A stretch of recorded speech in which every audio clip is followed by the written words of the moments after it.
lấy dương mà chua chua mà xin nói ní vì bạ đáy cạch bạ đáy cạch ní nhá nè đấy thì cạch mà bị ọt lột ọt này tề đây mà xin ní bên mà này bán làng vía bình phòn và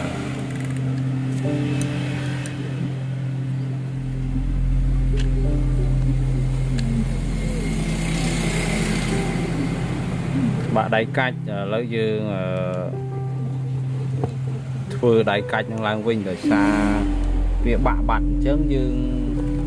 đỏ mơ sân theo việc bạ việc mây chừng và dương đỏ về màu sân máu màu tổng hợp vào đó này và đấy là sơ bên này bị bạ bạt này này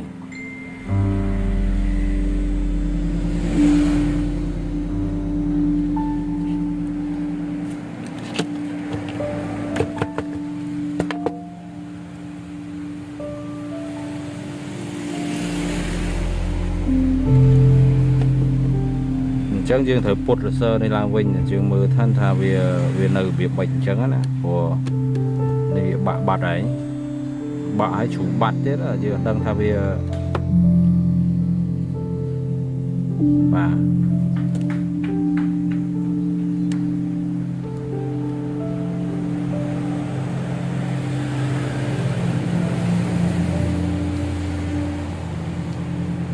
chẳng dương vô đầy trường vọt hôm đầy mưa sân dương vọt tầm hôm về mới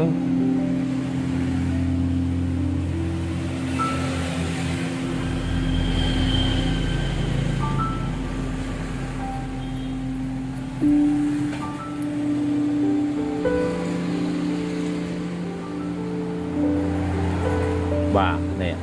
hôm mấy phần đấy chẳng dương hộ đầy phần nắng tầm bay vô màu thừa rồi sơ nó lang vinh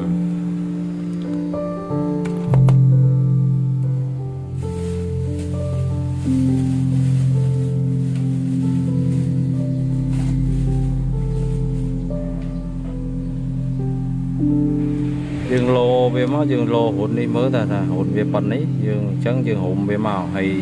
chăm dương cắt về tam lang vinh chẳng đấy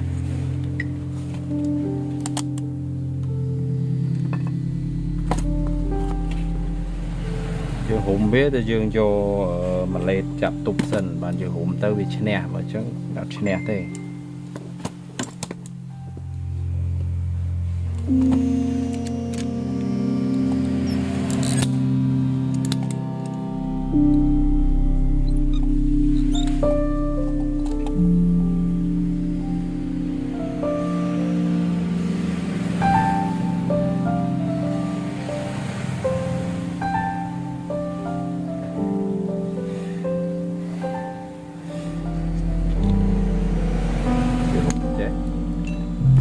chạm nó chọp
tha về nơi tầm này bài mày chẳng đường bột tờ tam nâng chân với nhé nè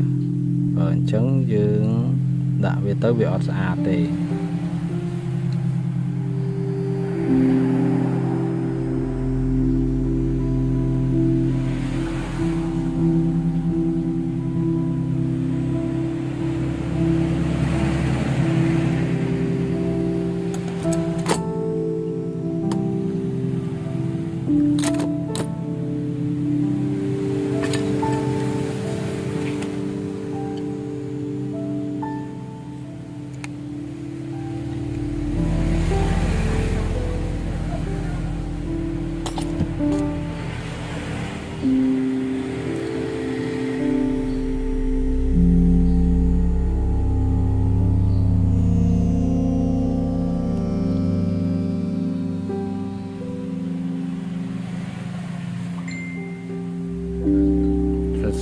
nếu dương thử bột về thử hiện về này phải trả bạc rồi chẳng dương thử bột xa thấm mày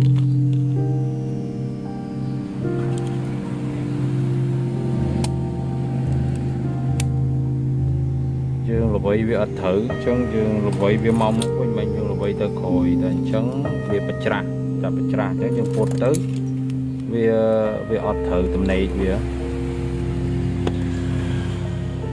mấy nhóm kết thà về tầm này về tới hàng cầu chứ mà là vậy tới khỏi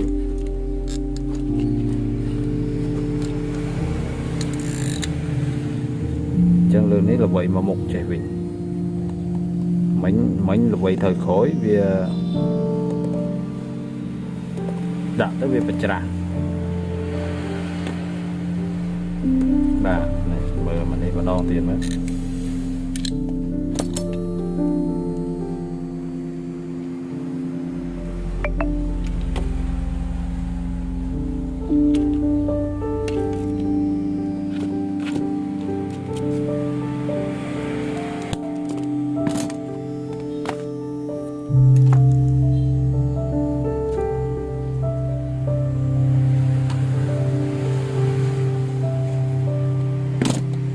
mà đo này phải chỉ trâu hỏi đời xa mình chưa bút tới việc bật trăng tầm này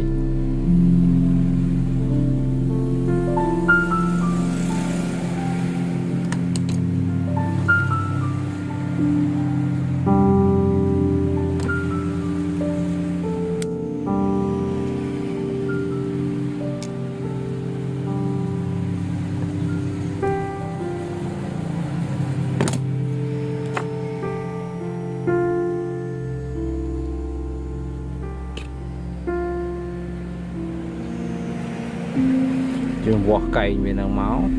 chặt cạch việc tơ khồm và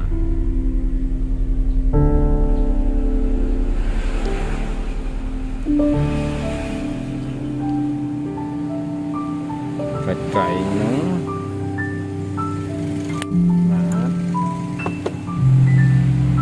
đây ta nói về đạn này cho nói nhỉ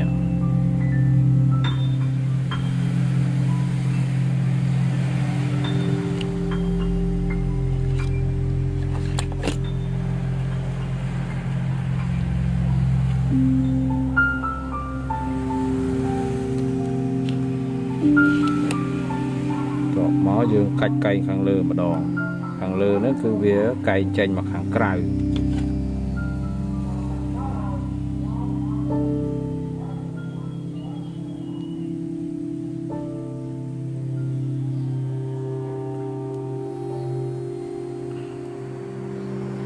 và cắt về tới cắt hiện lơ thì mà chạm dương cắt tam khối tiền tầng phải khổ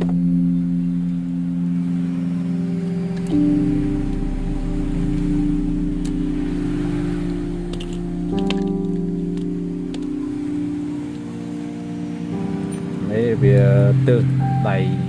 nếu như đỏ đầy này trên sân là cho việc tư cho một bạn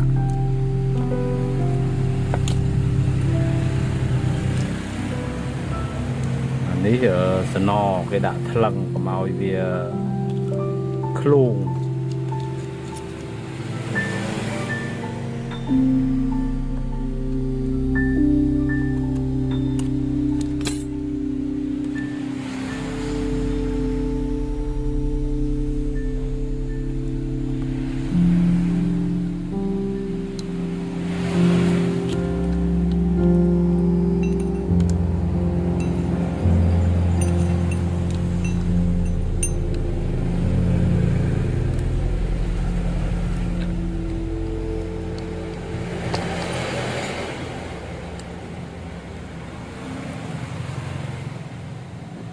khang về những nơi khang lư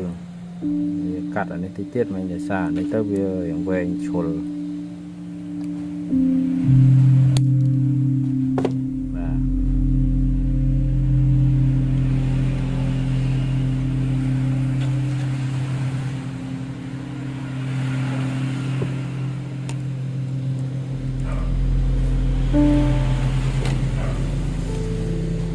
đã về chầu trồng máu đấy dương lược đã cái chầu hồn đây này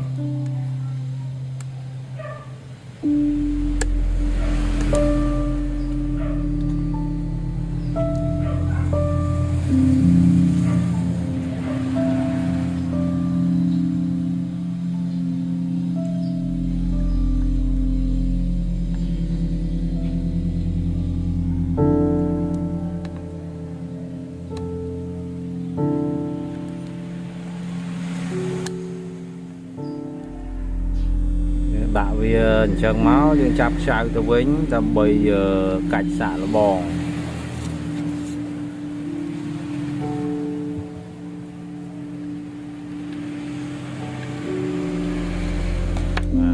chỗ nó này dương cạch về này thấy nhé cạch bàn hơi chấn dương từ lấy bàn chụp chì hơi chấn dương a vô từ lên bàn mình to tiền nhé và chân số mỏ khôn bong phao để tam đàn tiền sna video rồi bọc nhóm tăng bị đau rồi hậu đó chọc nông ca chuột chuột đã nè đã cờ lư từ sơ cạch nè nhé cạch tới dương thư tới thờ phè bàn với nhau bỏ vía cứ việc bạn chơi và mấy trường chua bàn làm lại thôi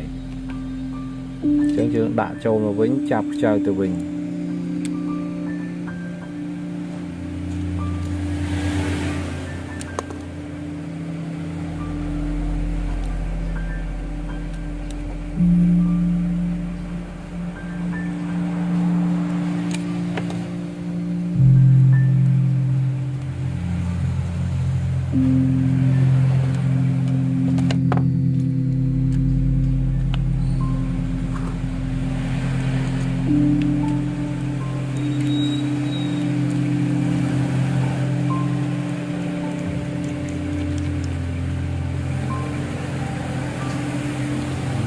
và để